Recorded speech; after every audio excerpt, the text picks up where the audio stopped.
तो अभी ताज़ा अपडेट ये है कि आधिकारिक वेबसाइट से भी आप जो देख सकते हैं कि जदयू के अब सिर्फ 12 सीट पे जदयू जीतते हुए नज़र आ रही है और बीजेपी भी 12 सीट पर जीतते हुए नज़र आ रही है। एक सीट पर ऑफिशियली रिजल्ट अनाउंस हो चुका है, वो है गया से जीतन राम मांझी जीत चुके हैं।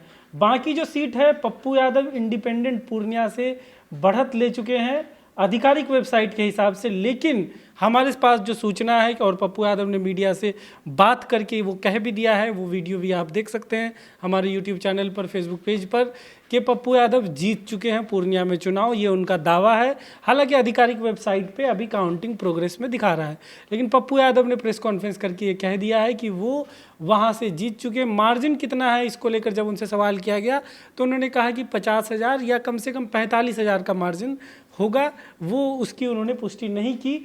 लेकिन पप्पू यादव, ये अभी सूचना अपडेट ये है कि पप्पू यादव पूर्णिया से चुनाव जीत चुके हैं। ये पप्पू यादव ने खुद मीडिया के सामने ऐसा दावा किया है और आधिकारिक वेबसाइट के हिसाब से अगर हम जाएं तो वहाँ पर पप्पू यादव अब बढ़त बना चुके हैं और इस वजह से जदयू जो कि पहले 14 सीट पर लीड कर रही थी, अब जदयू का वो लीड घटकर 12 सीट पर आ गया है और एक इंडिपेंडेंट यहाँ जुड़ चुके हैं, वो हैं पप्पू यादव।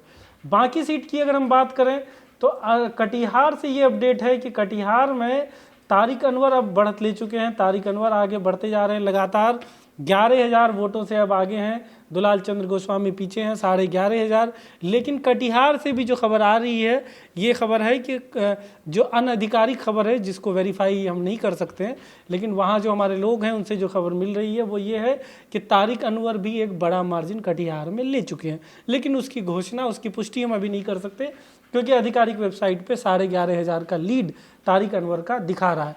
तो सीमांचल के अंदर पूर्णिया सीट महागठबंधन के हाथ से गई, कटिहार सीट पूर्णिया, तो सीमांचल के अंदर पूर्णिया सीट एनडीए गठबंधन के हाथ से गई। जदयू वो सीट जीती हुई थी, 14 जीती थी, 19 जीती थी। इस बार पप्पू यादव वो सीट जीत चुके हैं। उसके बाद कटिहार सीट में तारिक अनवर लगातार बढ़त बना रहे हैं, तो कटिहार सीट भी जदयू के हाथ से जाती हुई नजर आ रही है। किशनगंज सीट के बारे में जैसा कि हमने बताया कि सुबह तो जदयू लीड ले रही थी, लेकिन अब लगातार कांग्रेस के मोहम्मद जावेद जो सिटिंग सांसद हैं, 2019 में ही पहली बार जीते थे, वो फिर जीत की तरफ बढ़ते हुए दिख रहे हैं और 32,000 वोट का उन्होंने लीड ले लिया है। 32,000 या 33,000 लगभग कह लें।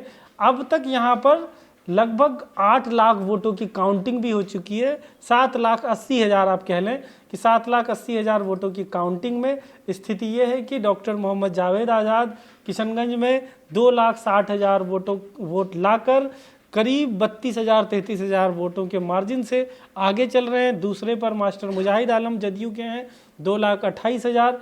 तीसरे पे AIMIM के अख्तरुल इमान 2,22,000 23,000 वोटों के साथ तीसरे स्थान पर हैं।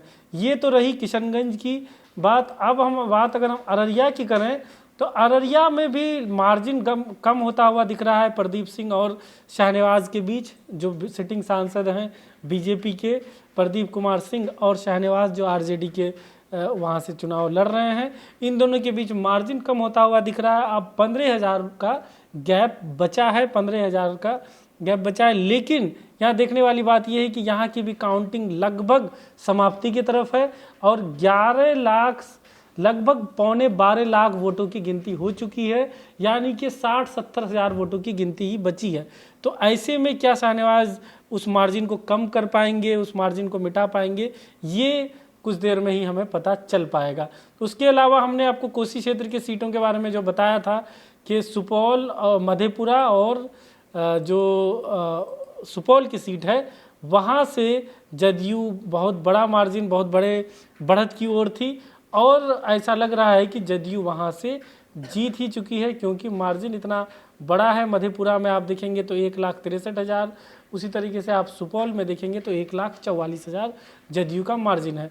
तो ये दोनों सीट तो जदयू जीत चुकी है, लेकिन ओवरऑल जदयू का नंबर घट चुका है। अभी फिलहाल जैसे हमने आपको बताया जीतन राम मांझी गया से जीत चुके हैं, जदयू 12 सीट पर बढ़त बनाए हुए है, बीजेपी 12 सीट पर बढ़त बनाए हुए बिहार के अंदर, लोजपा 5 के 5 सीट जीतती हुई जीत की तरफ जा रही है, राजद सिर्फ 4 सीट पर बढ़त बनाए हुए, कांग्रेस 3 सीट पर बढ़त बनाए हुए, जिसमें कटिहार, किशनगंज और सासाराम, ये 3 सीटें शामिल हैं। ये 3 सीटें कांग्रेस जीत की तरफ जाती हुई नज़र आ रही हैं।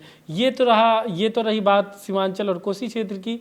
पास के रायगंज की बात अगर हम करें तो रायगंज में कार्तिक पॉल लगभग 38,000 वोटों का लीड ले चुके हैं टीएमसी से, लेकिन अनऑफिशियली ऐसी बातें सुनने में आ रही हैं, खबर मिल रहा है कि कार्तिक पॉल जीत के करीब पहुंच चुके हैं। वहां भी अगर हम देखें कि कुल कितने वोटों की काउंटिंग हो चुकी है, तो वहाँ लगभग 10.5 लाख वोटों की काउंटिंग हो चुकी है और वहाँ करीब 13 लाख वोट पोलिंग हुई थी।